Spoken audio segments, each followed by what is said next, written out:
Hello, I hope everything is fine with you. I want to analyze something and demonstrate you something. This, of course, is a skeleton here. You might remember from your learning curve in Maya that we're not talking about bones, we're talking about joints.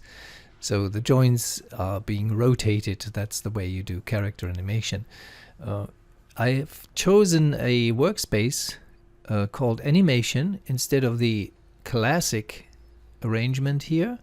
So animation is down here, and it basically shows me the outliner here, which I can hide if I want, the attribute editor here, which I can hide if I want, and down here the I think it's the graph editor currently, yeah. And here is the main view, of course, the perspective. This creature here has a very subtle animation, and I didn't do that. I got it from somewhere else, and I'll let you know later where from. If you have a look here, it doesn't seem very much, but it is a lot of detail.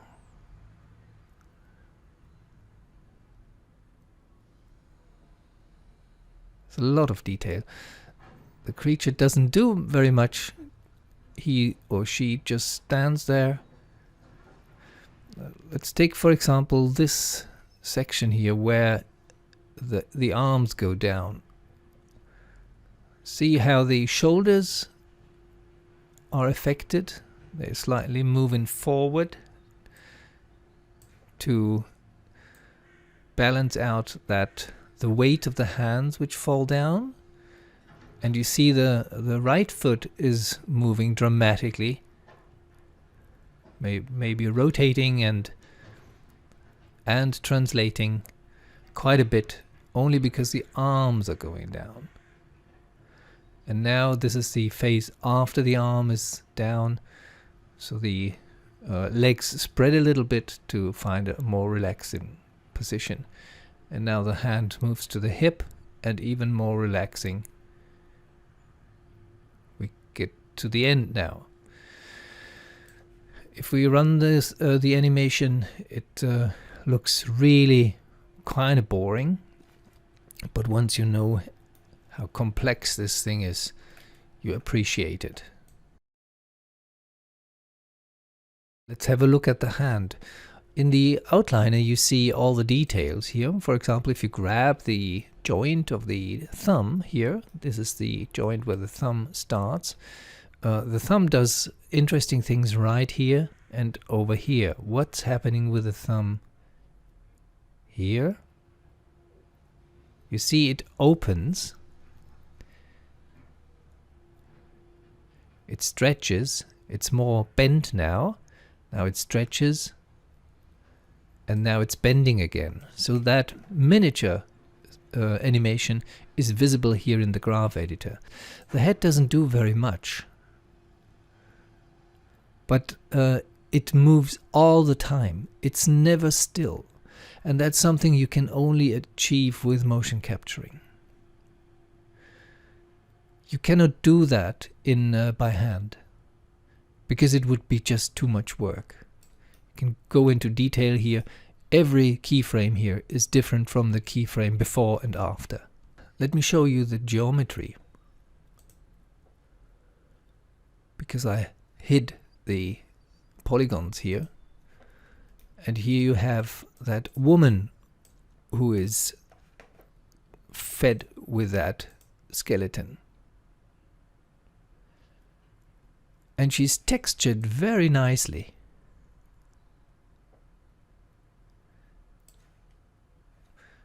And when you check out the geometry,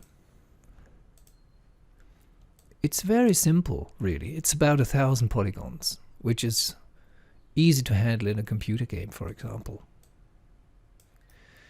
She has hair which is shaded in UV,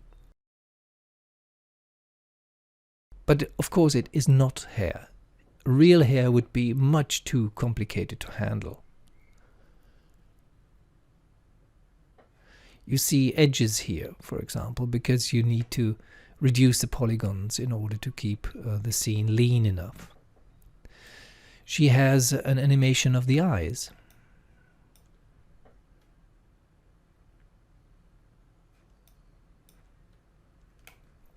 And that's what I meant by the head moves all the time.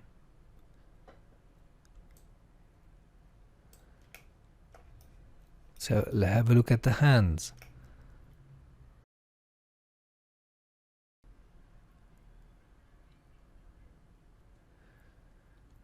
For example, the end joints of the hand, they make such complex motions. They move all the time. If you want to use this model for animation, you need to delete all the keyframes because it's not characterized here in Maya.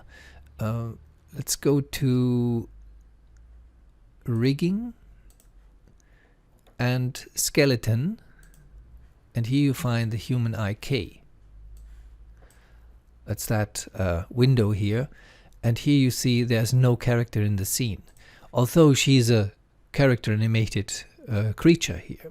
But we need, in order to use it with the human IK system of Maya, we need to characterize her, and we might need to get rid of the keyframes in order to use her for our own animation, like walking straight ahead or jogging or whatever.